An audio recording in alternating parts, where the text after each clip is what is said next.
Welcome back to The Source. John Robson in for Ezra Levant.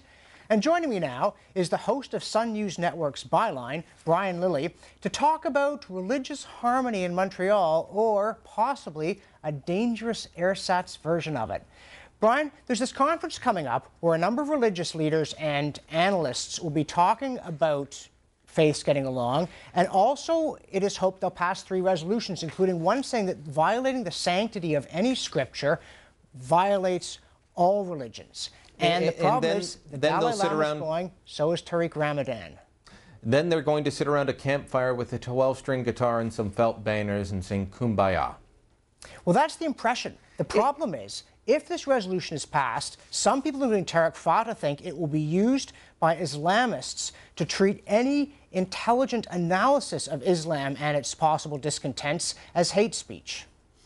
Well, and let's look at this another way, because it says anything that violates the sanctity of one scripture is an attack on all religions. Well, let's see. That would essentially mean that I could say, well, the Quran actually is a violation of the Christian holy books because it claims something that is not in there. So, boom, we can't talk about the Quran anymore. Oh, and by the way, Protestants, you came after the Catholics, and you're protesting Catholic doctrine and Catholic scripture. So you're no longer allowed to be talked about. But then the Jews could turn around and say, well, we came before all of you, so you're actually violating our faith. So you've all got to become Jews, or you can't talk about your scriptures because you've all agreed to this ridiculous resolution at a conference. It's a bit of an odd conference. The Dalai Lama is there, and Tarek Fatah is quoted in an article as saying he thinks the Dalai Lama is being duped into going along with this and lending his good name to it. And let's face it, the man, despite having condemned homosexuality, still has a very good name among liberals that like to think of religion as something that people do in private, or something that Eastern funky people do, but that should be kept out of public life in North America. So the Dalai Lama, he says, is being duped. You've also got Tarek Ramadan, who is the descendant of both a founder of the Muslim Brotherhood, but also a liberal Muslim reformer. And you've got people like Gregory Baum, a Canadian Catholic priest who left the priesthood in the 70s in the Great Awakening after Vatican II. But it's all people, at least in the Western sense, from the Western religions, who are very much on the left, and then people that create controversy, like Tarek Ramadan. So it's an interesting, if potentially disturbing, conference. Yeah, and you brought up the kind of theoretical implications a resolution like this could have. There is a passage in the Quran that states very pointedly that polytheism is damnable and that Christianity is polytheism. But there's no way, you know and I know, that there's no way in practice that anyone would be prosecuted for uttering that verse, even in Canada. If this resolution is passed, you still won't be able to build a church in Saudi Arabia. Christians will still walk in fear through large parts of the Muslim world. The only conceivable practical effect it would have would be to silence criticism of radical Islam in the West. And that, to me, means they're dealing off the bottom of the deck. That is the implication that will happen, because you're right, it won't help people that are being martyred for their faith, and that continues to mostly be Christians. There are, in places like Nigeria, there's sectarian violence that kills people on both sides, but throughout a lot of the world, you look at Pakistan, even supposedly peaceful places like Indonesia, people are martyred for their belief in Christianity. You don't see people being martyred here for their belief in Islam, for their belief in Buddhism, Sikhism, so on and so forth. Yeah, people go on and on about Islamophobia, supposedly one of the major tidal waves of hatred engulfing the world at this time.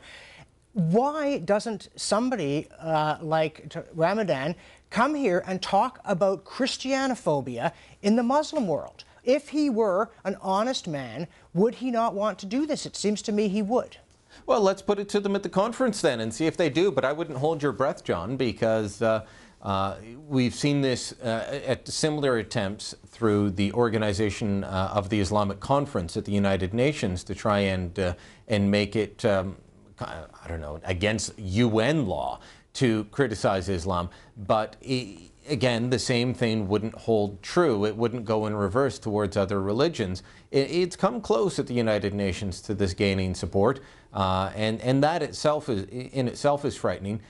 But as you say, you go around the world and it is not people being killed for being Muslims, it is people being killed for not being Muslims. There was a time when I was a weekend news editor at a radio station in Montreal, and it was a regular occurrence to be rewriting copy from the Associated Press wire services or CNN wire services about another church being shot up in places like Pakistan as it was filled with Sunday worshippers. Yeah, and this stuff doesn't, page A12 below the fold, as we say in the trade.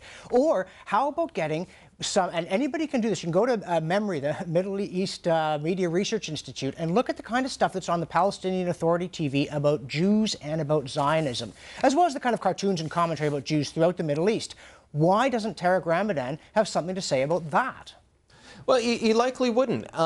He is a man that, from what I've seen of him, tries to play both sides, tries to be doesn't want to rock the boat too much on the Islamic side, but plays cards well among Western elites to try and say, look, I'm the reformer, I'm on your side. Will you condemn stoning?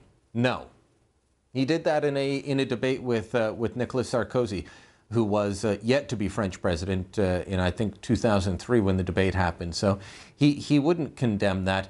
We could ask similar questions. One of the people that was at the protest that was so disturbing on the grounds of the Ontario legislature last week was a United Church minister. Why don't they stand up? Why doesn't she stand up and ask the people that she is denouncing Israel with? Well, what are your thoughts on gay rights? Because the United Church allows gay ministers. Would you? What are your thoughts on allowing free Christian worship elsewhere? She wouldn't do that, but she was prepared to stand by while they said some pretty disturbing things about Israel and seem to nod along and then take the mic and speak. Just goes to show you peace, love, and trust. Not all it's cracked up to be.